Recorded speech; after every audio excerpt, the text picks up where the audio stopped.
Hello everyone. Wiring estimation, costing અને contracting જેમાં આપણે ચેપ્ટર નંબર 2 વિશે વાત કરતા હતા.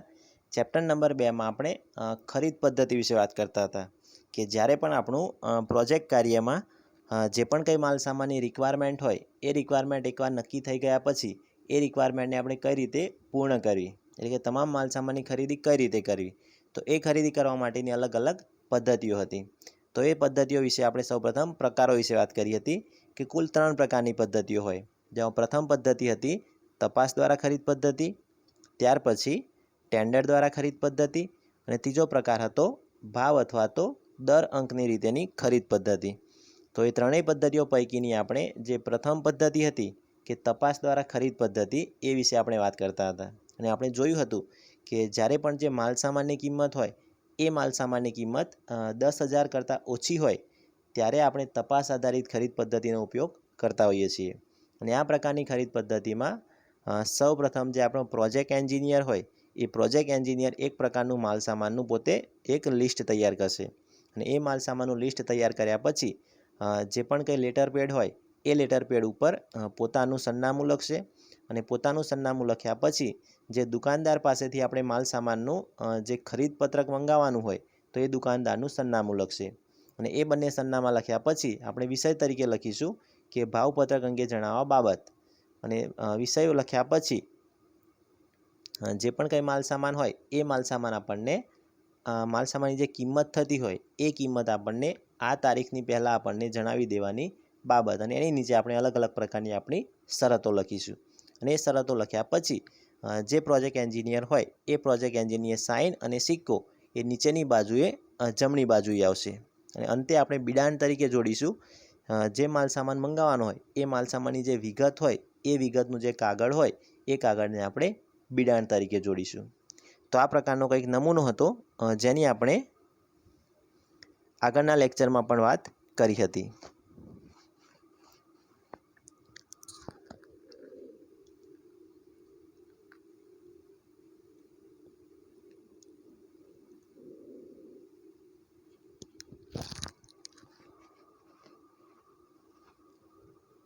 તો અહીંયા જોઈ શકાય કે આ રીતે લેટર લખ્યા પછી એ લેટરની સાથે એક બિડાણ જોડવામાં આવે છે. બિડાણ એટલે કે જે માલ સામાન મંગાવવાનો હોય એ માલ સામાનની જે વિગત હોય એ વિગતનું જે કાગળ હોય એ કાગળને આપણે લેટર સાથે જોડીશું. તો અહીંયા બિડાણ તરીકે જે વસ્તુ જોડેલી છે એની આપણને માહિતી આપેલી છે કે બિડાણ તરીકે આપણે અહીંયા આ વસ્તુ જોડેલી છે કે આપણે આટલી વસ્તુની જરૂરિયાત રહેલી છે. તો એ જરૂરિયાતમાં અહીંયા આપણને આપેલું છે કે સપોઝ આપણે કોઈ એક સિંગલ વે સ્વિચ મંગાવવાની છે અને એ સિંગલ વે સ્વિચનું આપણે રેટિંગ લખીશું કે આપણે 5 એમ્પિયર અને 250 વોલ્ટ ત્યાં સુધીની કેપેસિટીવાળી સિંગલ વે સ્વિચ જોઈએ છે. અને એ સિંગલ વે સ્વિચ આપણને કેટલા નંગ જોઈએ છે તો 60 નંગ. ત્યાર પછી 3 પિન સોકેટ પ્લગ જોઈએ છે અને 3 પિન સોકેટ પ્લગનું રેટિંગ પણ અહીંયા આપણને આપેલું છે અને એ જોઈએ છે આપણને 30 નંગ. એ સિવાય 2 પ્લેટ સીલિંગ રોઝ જોઈએ છે અને 2 પ્લેટ સીલિંગ રોઝનું અહીંયા રેટિંગ આપેલું છે અને એ પણ આપણે અહીંયા 30 નંગ જોઈએ છે. અને વિશેષ નોંધમાં આપણે આપેલું છે કે આ તમામ જે આઇટમ હોય એ તમામ આઇટમ આપણી સ્ટાન્ડર્ડ ગુણવત્તાવાળી અને ISR માર્કાવાળી હોવી જોઈએ. તો આ રીતે જે માલ સામાન મંગાવવાનો હોય એ માલ સામાનનું આ રીતે લિસ્ટ તૈયાર કરવામાં આવતું હોય કે માલ સામાનનું સૌપ્રથમ નામ લખવાનું, એ નામ લખ્યા પછી એનું રેટિંગ કે કેટલા રેટિંગમાં આપણે જોઈએ છે, ત્યાર પછી કેટલા નંગ એટલે કે કેટલી સંખ્યામાં એ વસ્તુ જોઈએ છે અને વિશેષ નોંધમાં લખી શકાય કે એ વસ્તુ આપણે આ રીતે સ્ટાન્ડર્ડાઇઝ જોઈએ છે અને ISI માર્કાવાળી જોઈએ છે. તો આ રીતે જે લિસ્ટ બનાવેલું હોય એ લિસ્ટને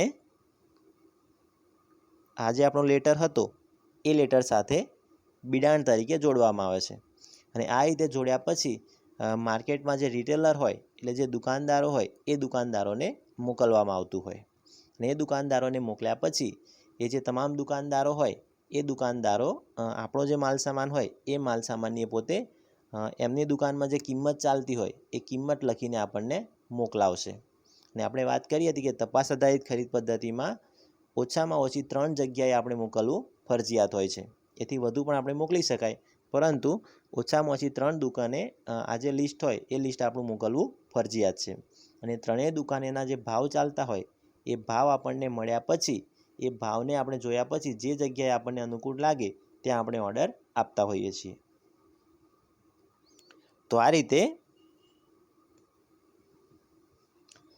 ખરીદ માગણા પત્રક મોકલ્યા પછી જે તમામ દુકાનદારો હોય એ દુકાનદારો પોતે આપણો જે માલસામાન હોય એ માલસામાનની સામે એમની દુકાનમાં જે ભાવ ચાલતો હોય એ ભાવે પોતે લખીને આપણને મોકલાવશે. અને આપણને જ્યારે મોકલાવશે ત્યાર પછી એક પ્રકારની ખરીદ સમિતિ હોય, એટલે કે કોઈપણ માલસામાનની જ્યારે ખરીદી કરવાની હોય તો એ ખરીદી કરવા માટેની જે સમિતિ બનાવેલી હોય, તો એ સમિતિની હાજરીમાં જે અલગ અલગ દુકાનદારો પાસેથી આપણને જે પણ કંઈ રિસ્પોન્સ મળ્યો હોય એ તમામ દુકાનદારોના જે રિસ્પોન્સ હોય એ રિસ્પોન્સને ખરીદ સમિતિની હાજરીમાં ખોલવામાં આવતા હોય છે. એ ત્રણેય જે દુકાનદાર હોય એ દુકાનદાર એમના જે ભાવ હોય એ લખીને આપણને એક સીલબંધ કવરમાં મોકલાવશે. અને એ કવર આપણને મળ્યા પછી આપણી જે સમિતિ હોય, ખરીદ સમિતિ કે જે પોતે ખરીદી કરતી હોય, એ સમિતિ આ જે તમામ કવર હોય એ કવરને ખોલશે. અને ખોલ્યા પછી જે પ્રમાણે અનુકૂળ લાગે એ દુકાનદારને ઓર્ડર આપવામાં આવતો હોય છે. તો અહીંયા જોઈ શકાય કે આ રીતે આપણને અલગ અલગ દુકાનદારો પાસેથી ભાવપત્રક મળતા હોય છે. તુલનાત્મક ભાવપત્રકનો નમૂનો.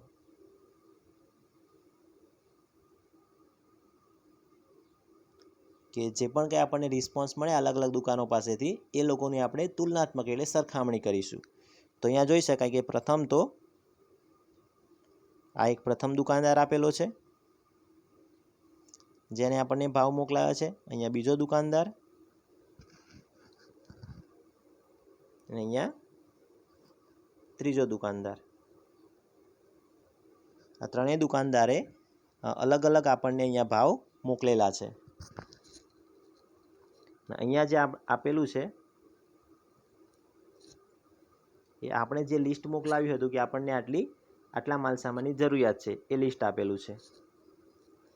તો પ્રથમ જો આપણે વાત કરીએ તો અહીંયા આપણને એક દુકાનનું નામ છે જે ધારા ઇલેક્ટ્રિક કરીને આપેલું છે. એ દુકાનદારે આપણને એના ભાવ મોકલાવ્યા છે. આ એ દુકાનદારના ભાવ આપેલા છે. ત્યાર પછી બીજી દુકાનદાર વિજય ઇલેક્ટ્રિક, અહીંયા એના ભાવ આપેલા છે. અને સ્વામી ઇલેક્ટ્રિક, અહીંયા એના ભાવ આપેલા છે. તો એ ત્રણેય ભાવ પરથી અહીંયા જોઈ શકાય કે જે પ્રથમ દુકાન છે અહીંયા ધારા ઇલેક્ટ્રિક,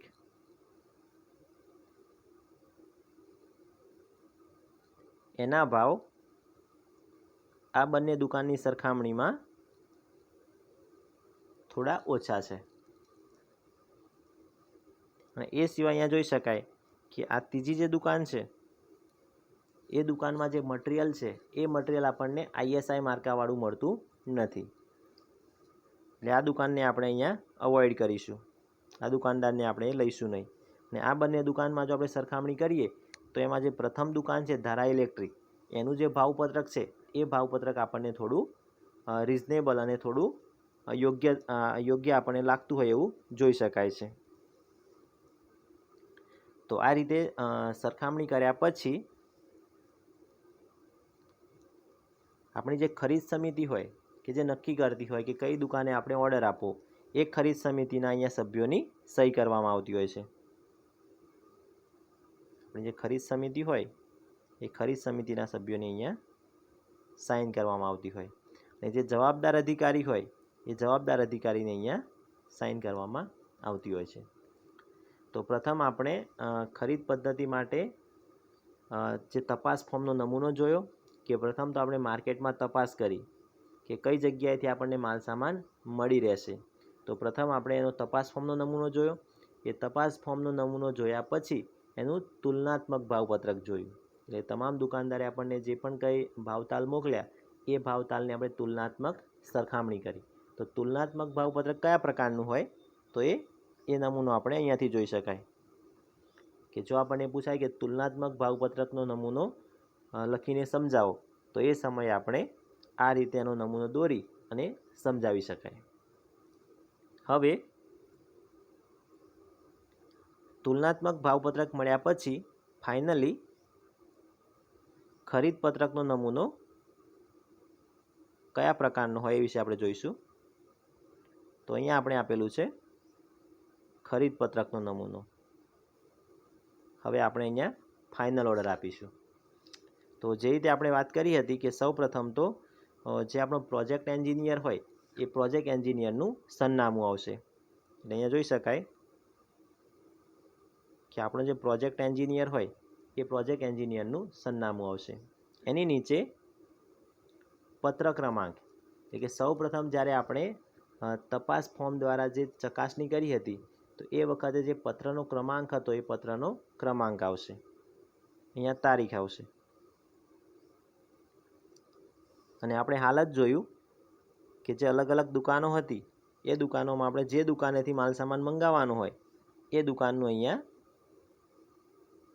નામ આવશે. અહીંયા આપણો વિષય આવશે કે ઇલેક્ટ્રિકલ માલ સામાન મોકલવા બાબત. એની નીચે જે ભાવપત્રક હતું કે જે બધા દુકાનદારોએ જે ભાવપત્રક મોકલાવ્યું હતું એ ભાવપત્રકનો અહીંયા નંબર આવશે.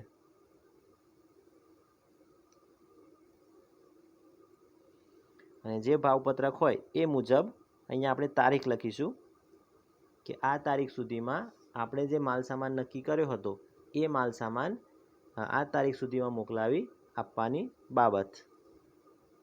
તો આ રીતે એનો નમૂનો હોય છે. અને એની નીચે ખરીદીની વિગત, એટલે કે આપણે જે પણ કંઈ માલ સામાન મંગાવવાનો હોય એ માલ સામાનની અહીંયા વિગત આવશે. સૌ પ્રથમ તો અહીંયા માલ સામાનની વિગત આવશે કે જે રીતે આપણે સ્વિચ વિશે જોયું હતું કે સિંગલ વે સ્વિચ અને એનું રેટિંગ. ત્યાર પછી કેટલી સંખ્યામાં આપણે માલ સામાન મંગાવવાનો હોય, જેમ કે 10 અથવા 20, 30 જે પ્રમાણે આપણે મંગાવવાનું હોય તો એના નંબરિંગ આવશે. ને મંજૂર કરેલા ભાવ એકમ દીઠ, એટલે કે દુકાનદારે આપણને જે પણ કંઈ ભાવ જણાવ્યા કે 100 રૂપિયા પ્રતિ 10 નંગના, એ રીતે અહીંયા ભાવ લખેલા હશે. અને અહીંયા વિશેષ નોંધ, કે માલ સામાન સ્ટાન્ડર્ડ હોવો જોઈએ, ISI માર્કાનો હોવો જોઈએ, એ વિશેષ નોંધ હોય એ વિશેષ નોંધ આપણે અહીંયા લખીશું. ત્યાર પછી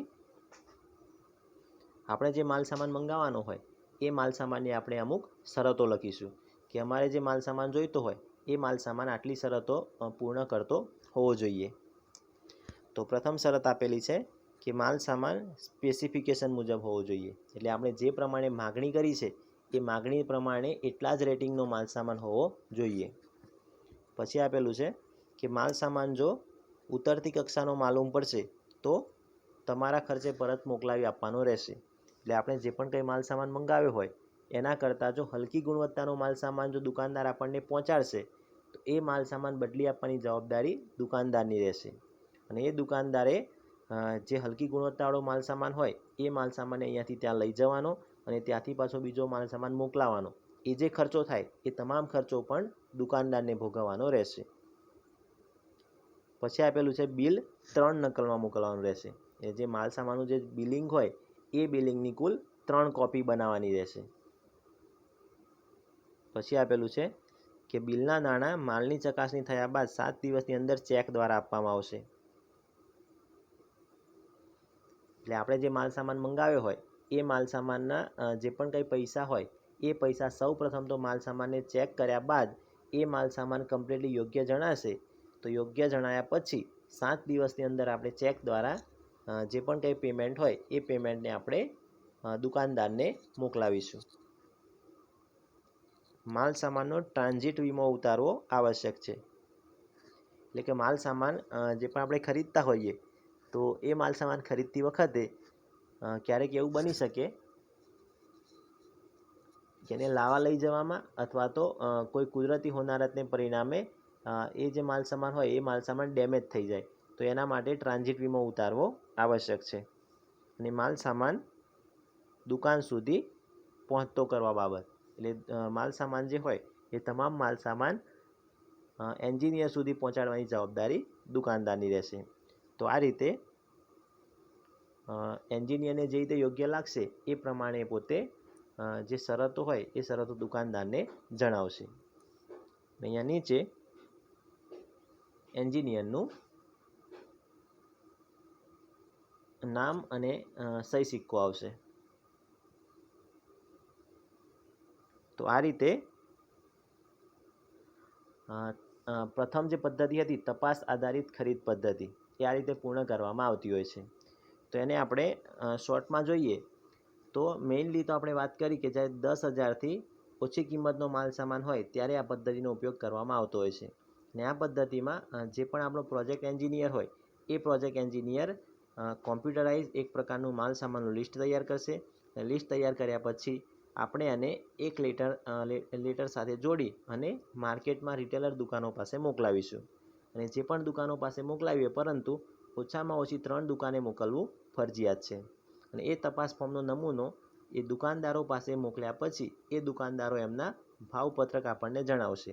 અને એ ભાવપત્રક આપણને જણાવ્યા પછી એ ભાવપત્રકની તુલનાત્મક સરખામણી કરવામાં આવશે. કે તમામ દુકાનદારોના જે ભાવપત્રક હોય જે સીલબંધ કવરમાં એ આપણી જે તપાસ આધારિત ખરીદ પદ્ધતિ હોય એ ખરીદ પદ્ધતિના સભ્યોની હાજરીમાં એ તમામ જે કવર હોય એ કવરને ખોલવામાં આવશે અને તુલનાત્મક રીતે ચકાસણી કરવામાં આવશે કે કયા દુકાનદાર પાસેથી આપણે માલ સામાન ખરીદીશું તો ત્યાં આપણને કિંમત ઓછી અને માલ સામાન સારો મળી રહેશે. ત્યાર પછી જે દુકાનદાર આપણને યોગ્ય લાગશે એ દુકાનદારને આપણે આપણો જે તપાસ આધારિત જે ફોર્મનો નમૂનો હોય એ નમૂના દ્વારા આપણી ખરીદ પદ્ધતિનો ફાઇનલ ઓર્ડર આપીશું. તો ત્રણેય પદ્ધતિઓ પૈકીની જે પ્રથમ પદ્ધતિ હતી એ પદ્ધતિઓમાં જે પણ ફોર્મ આપેલા હતા એ ફોર્મને કઈ રીતે લખી શકાય એનો નમૂનો પણ આપણે તૈયાર કરવાનો રહેશે. તો બાકીની જે બે પદ્ધતિઓ હતી ટેન્ડર આધારિત અને ભાવ અથવા દર અંકની પદ્ધતિ એ વિશેની માહિતી આપણે હવે પછીના લેક્ચરમાં મેળવીશું. તો આશા રાખું છું કે આજના લેક્ચરમાં દરેક વિદ્યાર્થીને સારી રીતે ખ્યાલ આવ્યો હશે. Thank you.